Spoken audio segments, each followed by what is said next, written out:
সাল 2022। কিছু ইহুদি ইসরায়েল থেকে আমেরিকায় আসে একটি অদ্ভুত চুক্তির উদ্দেশ্যে। তাদের লক্ষ্য ছিল পবিত্র কুরআনে উল্লেখিত নবী মুসা আলাইহিসসালামের যুগে বর্ণিত সেই বিশেষ রহস্যময় লাল গাভীর মতো একটি গাভীর সন্ধান পেতে। টেক্সাসের এক গোপন খামারে যখন তারা সেই বিশেষ গরুটির দেখা পেলেন, তাদের চোখে মুখে ছিল বিস্ময় আর আনন্দ। একে অপরকে নিচু স্বরে জিজ্ঞাসা করলেন, তবে কি এটাই সেই কাঙ্ক্ষিত লাল গাভী? যখনই তারা গরুটির গায়ে সেই নিখুঁত লক্ষণগুলো দেখতে পেল, তারা খুশিতে আত্মহারা হয়ে উঠল। কারণ ইসরায়েলের ইতিহাসের দৃষ্টিকোণ থেকে এটি ছিল এক বিশাল মুহূর্ত। তারা এই লাল গরুর মালিককে শেষ পর্যন্ত $5 লক্ষ বিনিময়ে এই 5টি গরু কিনে নেওয়া হয় এবং অত্যন্ত গোপনীয়তার সাথে ইসরায়েলে নিয়ে আসা হয়। কেন এই 5টি গরু পুরো বিশ্ববাসীর মনোযোগ কেড়ে নিয়েছে? বাইবেলের প্রাচীন বর্ণনা এবং ইহুদিদের বিশ্বাস অনুযায়ী কোনো ব্যক্তি যদি পবিত্র মন্দিরে বা হাউস অফ লাইফে প্রবেশ করতে চায়, তবে তাকে এই লাল গাভীর ব্যবহার করে একটি বিশেষ পবিত্রকরণ প্রক্রিয়ার মধ্য দিয়ে যেতে হয়। কিন্তু আসলে রহস্যটি আরও গভীর। ইহুদিদের সবচেয়ে পুরানো ভবিষ্যৎবাণী অনুযায়ী বৃহত্তর ইসরায়েল বা গ্রেটার ইসরায়েল গড়ার পথে এটিই সবচেয়ে বড় ধাপ। এই লাল গরু কুরবানি করার পরই পৃথিবীতে আগমন ঘটবে সেই সত্তার, যার জন্য ইহুদিরা কয়েক হাজার বছর ধরে অপেক্ষা করছে। এই একটি গরুর উপর ভিত্তি করেই দাঁড়িয়ে আছে তাদের তৃতীয় মন্দির বা থার্ড টেম্পল নির্মাণের স্বপ্ন। দীর্ঘ 2000 বছর ধরে তারা পৃথিবীর কোনায় কোনায় চষে বেরিয়েছে একটি নিখুঁত লাল গাভীর সন্ধানে। অবশেষে কি তবে সেই সন্ধান শেষ হলো? ধর্মীয় বিশ্বাস অনুযায়ী যদি এই গরুটি কুরবানি করা হয়, তবে বিশ্ব দেখবে ইতিহাসের সবচেয়ে বড় দুটি ঘটনা। সেই দুটি ঘটনা আসলে কি, আর কেনই বা এই একটি পশুকে কেন্দ্র করে আজ বিশ্বজুড়ে যুদ্ধের দামামা আর অস্থিরতার ছায়া ঘনীভূত হচ্ছে? এই বাস্তবতা বোঝার জন্য আমাদের প্রায় 3300 বছর পিছনে যেতে হবে।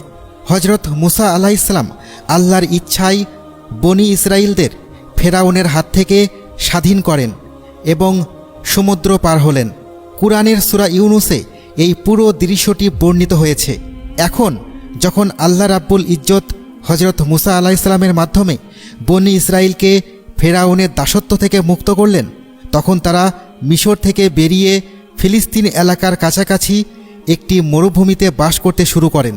হজরত মুসা আলাইহিসসালাম বনি ইসরায়েলকে সেই সময়ের কথা মনে করিয়ে দিলেন যে একটি সময় ছিল যখন ফিলিস্তিনে শুধুমাত্র বনি ইসরায়েলরাই বসবাস করত।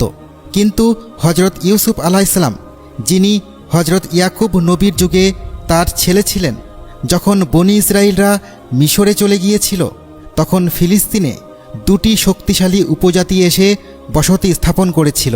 তারা শারীরিকভাবে খুব শক্তিশালী এবং উচ্চতায় অনেক লম্বা ছিল।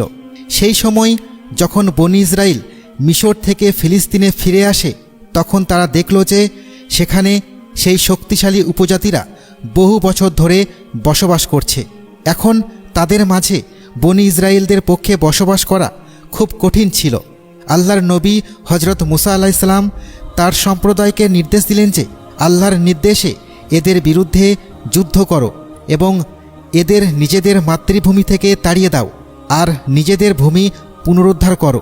কিন্তু বনি ইসরায়েল ভয়ে হজরত মুসা আলাইহিসসালামকে বলল, হে মুসা, তুমি আর তোমার খোদা গিয়ে যুদ্ধ করো, আমরা এখানে বসে দেখব। তাদের সেই অবাধ্যতার কারণে আল্লাহ তাআলা তাদের 40 বছর ধরে মরুভূমিতে ঘুরে বেড়ানোর শাস্তি দিয়েছিল। এটি কোনো মন গড়া ঘটনা বা গল্প নয়, বরং কুরআন মাজিদে এই ঘটনার উল্লেখ আছে। সেই সময় হজরত মুসা নবী 40 দিনের জন্য তুর পাহাড়ে বা মাউন্ট সিনায়ে গিয়েছিলেন, যাতে আল্লাহ তাআলার কাছ থেকে তাওরাত গ্রহণ করতে পারেন। হজরত মুসা আলাইহিসসালামের অনুপস্থিতিতে তার ভাই হারুন আলাইহিসসালাম সেই সম্প্রদায়ের তত্ত্বাবধায়ক ছিলেন। হজরত মুসা আলাইহিসসালাম যখন সেখানে গেলেন, তখন তাদের মধ্য থেকে এক ব্যক্তি উঠে দাঁড়িয়ে লোকদের কাছ থেকে সোনা সংগ্রহ করল। তারপর তা গলিয়ে সে একটি গরুর বাছুর তৈরি করল, অর্থাৎ একটি মূর্তি। বর্ণনায় পাওয়া যায় যে হজরত জিব্রাইল আলাইহিসসালামের পায়ের তলার মাটি তাতে ফেলে দিয়েছিল, যার কারণে সেই মূর্তিটি থেকে আল্লাহর হুকুমে আওয়াজ বের হতে লাগলো। এটি বনি ইসরাইলের জন্য একটি পরীক্ষা ছিল। এই কথাটি না তো মিথ্যা আর না আমি নিজে থেকে বানিয়ে বলছি, বরং এই ঘটনার উল্লেখ পবিত্র কুরআন মাজিদের সূরা তহার 85 থেকে 97 নম্বর আয়াতে রয়েছে। বর্ণনা অনুযায়ী যে ব্যক্তি সেই সোনার বাছুর বানিয়েছিল তার নাম ছিল সামেরি। সামেরি জাদুকরের নাম হয়তো আপনারা শুনে থাকবেন, কিন্তু বর্ণনায় আসে যে সে কোনো জাদুকর ছিল না, বরং ইহুদিদের একজন বড় আলেম ছিল। অবাক করার মতো ব্যাপার ছিল যে সেই বাছুরটি অর্থাৎ সেই গরুটি কথা বলতে শুরু করেছিল। যখন বনি ইসরাইল সেই বাছুর থেকে আওয়াজ বের হতে দেখল, তখন তারা বিস্ময়ে হতবাক হয়ে গেছিল। সোনার বাছুর, সে আবার কথা বলছে। তখন সেই সামেরি জাদুকর বনি ইসরাইলকে বলল, মুসা তার রবের কাছে গেছে, কিন্তু হে বনি ইসরাইল শোনো, তোমাদের রব হলো এই বাছুর। এই কথা শুনে বনি ইসরাইলের অনেকেই সেই বাছুরের ইবাদত করতে লাগলো, আর প্রায় 40 দিন পর্যন্ত তারা পূজা করতে থাকলো, যতক্ষণ না নবী মুসা আলাইহিসসালাম কোহে তুর থেকে ফিরে এলেন। যখন মুসা আলাইহিসসালাম তাওরাত নিয়ে ফিরে এলেন, তখন বনি ইসরাইলকে এই অবস্থায় দেখে তিনি খুব রাগান্বিত হলেন। তিনি বনি ইসরাইলকে কঠোরভাবে তিরস্কার করলেন এবং তাদের বাছুরের ইবাদত করতে নিষেধ করলেন। বনি ইসরাইল বাছুরের ইবাদত তো ছেড়ে দিল, কিন্তু গরুর প্রতি এক বিশেষ ধরনের ভক্তি ও সম্মান তাদের অন্তরে রয়ে গেল। এভাবে কিছু সময় পর বনি ইসরাইলে এক ব্যক্তি খুন হয়ে যায় এবং তাদের খুনির কোনো খোঁজ পাওয়া যাচ্ছিল না।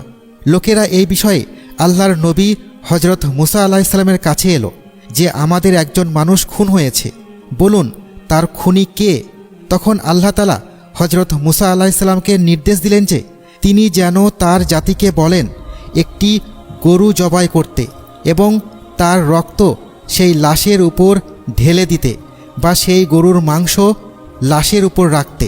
তাহলে সেই মৃতদেহ নিজ থেকেই কিছুক্ষণের জন্য জীবিত হয়ে তার খুনির কথা নিজেই বলে দেবে, মানে যে তাকে খুন করেছে তার নাম বলে দিবে। বনি ইসরাইল সঙ্গে সঙ্গে আদেশ মানার পরিবর্তে হজরত মুসা আলাইহিসসালামকে প্রশ্ন করতে শুরু করল।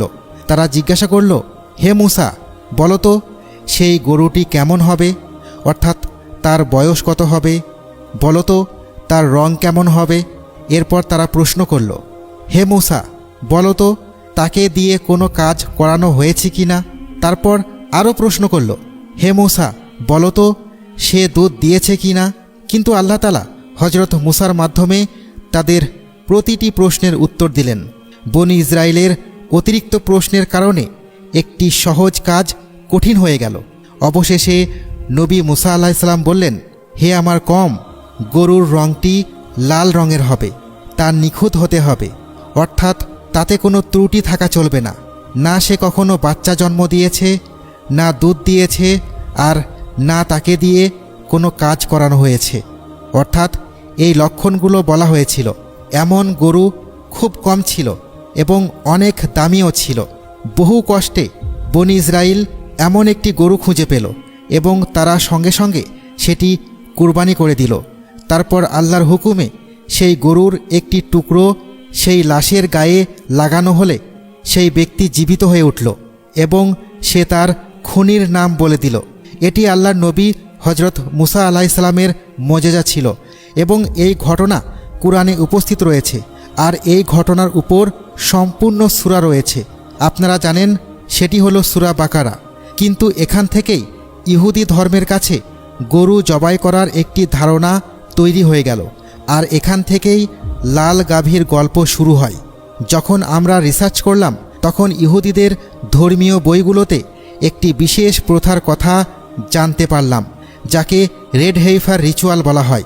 এই প্রথা অনুযায়ী ইহুদিরা তাদের যে কোনো বড় উদ্দেশ্য হাসিলের জন্য লাল রঙের গরু কুরবানি করে। গরুটি সম্পূর্ণ লাল রঙের হতে হবে, তার শরীরে অন্য কোনো রঙের একটি লোমও থাকা চলবে না। তার শরীরে কোনো ত্রুটি থাকা চলবে না। তার বয়স কমপক্ষে 3 বছর হতে হবে। সেই গরুকে মন্দিরের সামনে কোরবানি করা হয়। তারপর তার ছাই পানিতে মিশিয়ে একটি বিশেষ পবিত্র জল তৈরি করা হয়। ইহুদি বিশ্বাস অনুযায়ী এই জল তাদের ধর্মীয় পবিত্রতা দান করে। যদি কোনো ব্যক্তি মারা যায় আর যদি কোনো ইহুদি তাকে স্পর্শ করে তবে তারা অপবিত্র হয়ে যায়, আর তারা এই জল দিয়েই পবিত্রতা অর্জন করে। আর যদি এই জল দিয়ে পবিত্রতা অর্জন না করে তবে সে উপাসনা করতে পারে না এবং পবিত্র স্থানেও প্রবেশ করতে পারে না। এই কারণেই ইহুদিরা মনে করে যে লাল গরুর কুরবানি ছাড়া তারা তাদের তৃতীয় মন্দির বা থার্ড টেম্পল নির্মাণ করতে পারবে না। এখন যদি বনি ইসরায়েলের ইতিহাসে দেখা যায় তবে বনি ইসরায়েলের এক যুবক জালুত নামের এক শক্তিশালী রাজাকে শুধুমাত্র একটি পাথর মেরেই হত্যা করেছিল এবং সেই যুবকের নাম ছিল ডেভিড বা দাউদ। ইসলামী ইতিহাসে তিনি আল্লাহর নবী হজরত দাউদ আলাইহিসসালাম ছিলেন। পরবর্তীতে আল্লাহ তাআলা হজরত দাউদকে নবুয়ত ও রাজত্ব দান করেন। এরপর তার ছেলে হজরত সুলাইমান আলাইহিসসালাম বনি ইসরায়েলের সাম্রাজ্যকে আরও শক্তিশালী করেন, যাকে ইসরায়েলে ঐতিহ্যে সলোমন বলা হয়। হজরত সুলাইমান আলাইহিসসালাম জেরুজালেমে একটি বিশাল উপাসনালয় নির্মাণ করেছিলেন, যাকে পরে দ্য টেম্পল অফ সলোমন বলা হয়েছিল। ইহুদিরা এই স্থানটিকে তাদের সবচেয়ে পবিত্র স্থান বলে মনে করে। সময় অতিক্রান্ত হওয়ার সাথে সাথে বনি ইসরায়েল দুর্বল হয়ে পড়ে এবং পৃথিবীতে একটি নতুন শক্তির উত্থান ঘটে, যাদের রোমান বলা হয়। হজরত ঈসা আলাইহিসসালামের পর রোমান সাম্রাজ্যে খ্রিস্ট ধর্ম ছড়িয়ে পড়ে এবং ইহুদি ধর্ম শেষ হতে শুরু করে। এরপর রোমান জেনারেল টাইটাস জেরুজালেম আক্রমণ করে। সেই আক্রমণের ফলে অনেক ইহুদিকে হত্যা করা হয় এবং সেই মন্দিরটি ধ্বংস করে দেওয়া হয়। শহরের গলিগুলো রক্তে ভরে যায় এবং হাইকেলে সুলাইমানি বা সলোমনের মন্দির সম্পূর্ণভাবে ধ্বংস করে দেওয়া হয়। এরপর প্রায় 2000 বছর ধরে ইহুদিরা না তো সেই মন্দির আবার বানাতে পেরেছে আর না তাদের ধর্মীয় প্রথা পালন করতে পেরেছে। এই কারণে ইহুদিরা রেড হাইফার বা লাল গাভীর সন্ধানে থেকেছে। সেই মন্দিরে কেবল একটি অবশিষ্ট দেওয়াল ছিল, যাকে ওয়েলিং ওয়াল বা কান্নার দেওয়াল বলা হয়, যার সামনে আজও ইহুদি ধর্মের বড় বড় নেতারা গিয়ে কান্না করেন। অবশেষে 2022 সালের সেপ্টেম্বরে আমেরিকার টেক্সাস থেকে 5টি লাল গরু ইসরায়েলে আনা হয়। এই গরুগুলো বিশেষ করে সেই উদ্দেশ্যেই আনা হয়েছিল যে যদি সেগুলো ধর্মীয় শর্তাবলী পূরণ করে তবে তাদের কোরবানি করা হবে। এখন সোশ্যাল মিডিয়ায় অনেকে বলছেন যে যদি এই লাল গরু কুরবানি করা হয় তবে কি দাজ্জালের আবির্ভাব ঘটবে? কিন্তু ইসলামী শিক্ষা অনুযায়ী দাজ্জালের আবির্ভাবের আগে অনেক বড় বড় নিদর্শন প্রকাশ পাবে, যার মধ্যে রয়েছে ইমাম মাহাদির আবির্ভাব, মুসলমানদের একটি বৃহৎ দলের একত্রিত হওয়া এবং হজরত ঈসা আলাইহিসসালামের অবতরণ। এ কারণে শুধুমাত্র লাল গরুর কোরবানিকে দাজ্জালের আবির্ভাবের সাথে যুক্ত করা ঠিক নয়। কিন্তু ইহুদি বইগুলোর মতে তারা দাজ্জালের আগমনের আগে সেই শেষ লাল গাভীটিকে কুরবানি করবে। এর আগে ইহুদিরা ইসরায়েলে এই ধরনের 9টি গরু কুরবানি করেছে এবং তাদের বিশ্বাস অনুযায়ী এখন সেই শেষ লাল গাভী বাকি আছে, যাকে কুরবানি করার পর দাজ্জালের আবির্ভাব ঘটবে। এখন প্রশ্ন হলো, সব ইহুদি কি এই কুরবানি করবে? একেবারেই নয়, কারণ ইহুদি ধর্মে অনেকগুলো সম্প্রদায় রয়েছে এবং যাদের মধ্যে কেবল তালমুদে বিশ্বাসীরাই রেড হাইফারের ওপর বিশ্বাস রাখে। এখন ইসরায়েল আগামী প্রায় 6 মাসের মধ্যে রেড হাইফারের শেষ কুরবানি দিতে চলেছে এবং তাদের বিশ্বাস রয়েছে যে এই কুরবানি শেষ যুগে গ্রেটার ইসরায়েলের অর্থাৎ বৃহত্তম ইসরায়েলের ভিত্তি এবং এটিই সেই কুরবানি যাকে পুড়িয়ে তার ছাই থার্ড টেম্পল অথবা তৃতীয় মন্দিরের ভিত্তি দেওয়া হবে। মনে রাখবেন, ইহুদি ধর্ম কোনো সাধারণ ধর্ম নয় এবং আল্লাহ এমনি এমনি তাদের সাথে বন্ধুত্ব করতে নিষেধ করেননি।